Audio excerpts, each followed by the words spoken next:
'cause I don't give a fuck what you say. Yeah, I'ma do shit my way. So you can go kick. Hai GP Mania, selamat datang di channel Data Balap News, yang akan mengabarkan berita paling lengkap, serta paling panas, seputar MotoGP. I'm fucking buried in my grave, 6 feet deep under, but my body won't decay, cause my messages are timeless, so they'll put them on display. Oh yeah, I rap with a certainty, I have a sense of...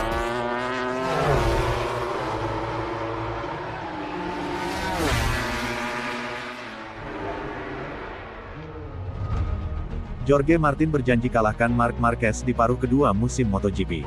Jorge Martin menargetkan paruh kedua musim MotoGP 2025 ini untuk memangkas jarak dari pemimpin klasemen saat ini, Marc Marquez.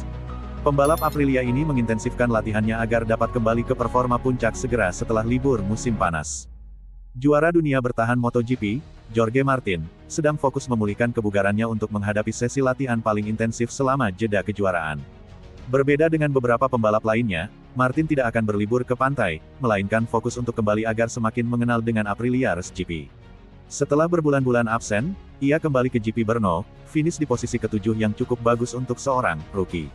Namun, tujuannya adalah untuk kembali naik podium sesegera mungkin, sebuah ambisi yang tinggi untuk musim 2026.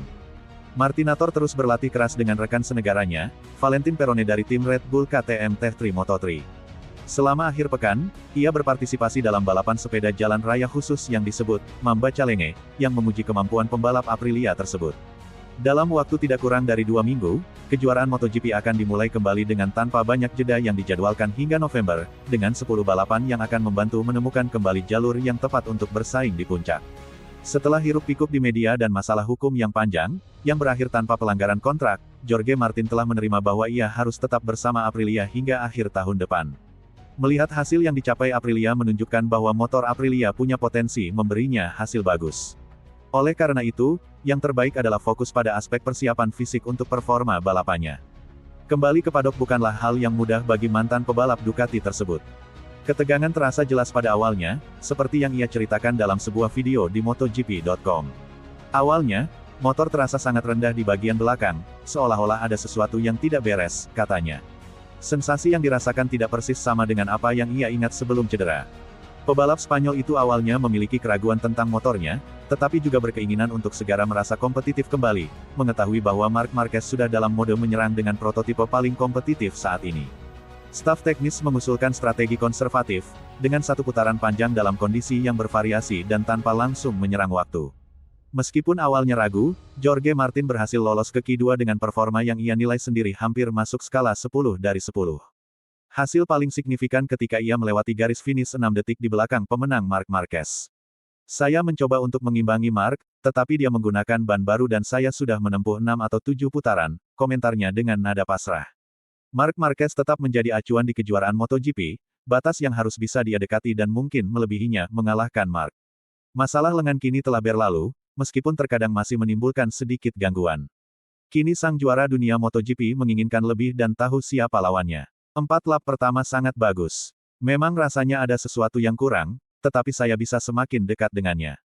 Marc lebih unggul di awal balapan, tetapi saya bisa mengendalikan situasi.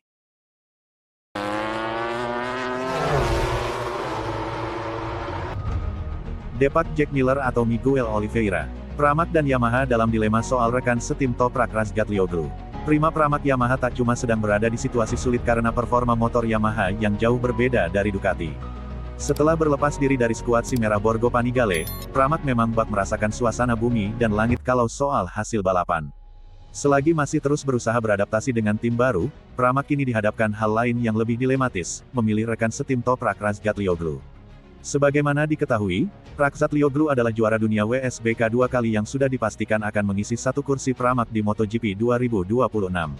Dengan kata lain, antara Jack Miller atau Miguel Oliveira yang notabene dua pembalap prima Pramac Yamaha sekarang, harus keluar.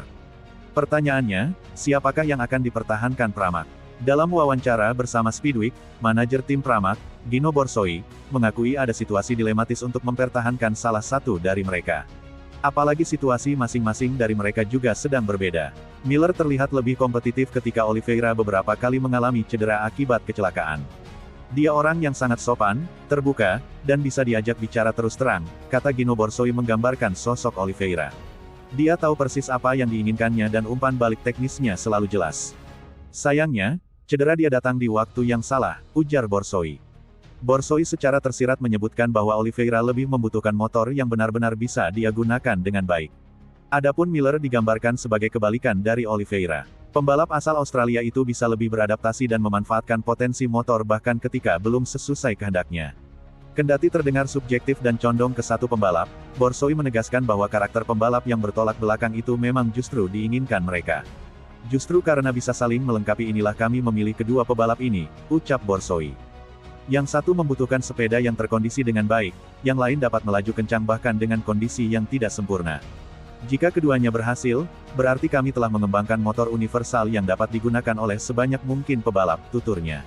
Dari sisi Pramac dan Yamaha kini seperti saling lempar tanggung jawab. Borsoi bilang Yamaha yang akan membuat keputusan, tetapi di sisi lain tim berlogo Garpu Tala itu memberikan kebebasan pada Pramac. Situasi ini memang jadi sedikit menyulitkan bagi Pramac. Namun Borsoi menegaskan bahwa pihak mereka sebetulnya harus sepakat dan saling berdiskusi bersama. Untuk saat ini, masing-masing saling melempar tanggung jawab. Yamaha bilang terserah kami untuk memutuskan, kami bilang itu keputusan mereka, kata Borsoi. Sebenarnya, semuanya akan diputuskan di antara kedua belah pihak, yang tentu saja dituangkan dalam kerangka kontrak kesepakatan, ujarnya.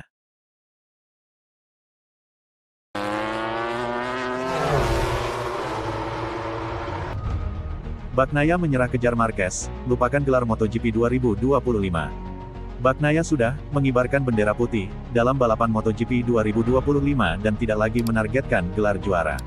Bagnaia saat ini ada di peringkat ketiga klasemen pembalap MotoGP 2025 dengan 213 poin. Jarak 178 poin terbentang antara Bagnaia dan Marc Marquez yang kini menjadi pemimpin klasemen. Masih ada sisa 11 balapan. Secara matematis Bagnaia bisa saja menyalip Marquez, namun berkaca pada paruh pertama musim ini pembalap Italia itu tampak sadar dengan pencapaian yang tidak maksimal. Ini tentu bukan apa yang saya harapkan. Setelah 12 balapan, saya menyadari tujuan saya berbeda. Sekarang saya mengubah pendekatan saya, karena saya tahu memburu gelar bukan hal yang wajib atau mudah, terangnya dilansir dari Motosan. Bagnaia membandingkan musim lalu dan musim ini berbeda. Pada MotoGP 2024, Bagnaia menilai masih ada kesempatan dalam persaingan dengan Jorge Martin. Sedangkan saat ini ia merasa tak memiliki potensi yang sama. Memasuki paruh kedua musim balap tahun ini, Bagnaia menjadikan Alex Marquez sebagai acuan. Alex saat ini menduduki peringkat ketiga di klasemen dengan 261 poin atau berjarak 48 poin dari Bagnaia. Sekarang saya harus memulai selangkah demi selangkah, pertama mencoba bersaing dengan Alex dan kemudian melihat apa yang bisa saya lakukan, ucap pembalap tim pabrikan Ducati itu. Bagnaia terbilang gagal pada separuh awal musim ini. Dari 12 balapan, Bagnaia hanya bisa sekali juara pada full race. Selain itu Bagnaia mencatatkan sekali menjadi runner-up dan 5 kali menempati posisi ketiga. Pada saat sprint race, catatan terbaik Bagnaia adalah menempati peringkat ketiga sebanyak 5 kali.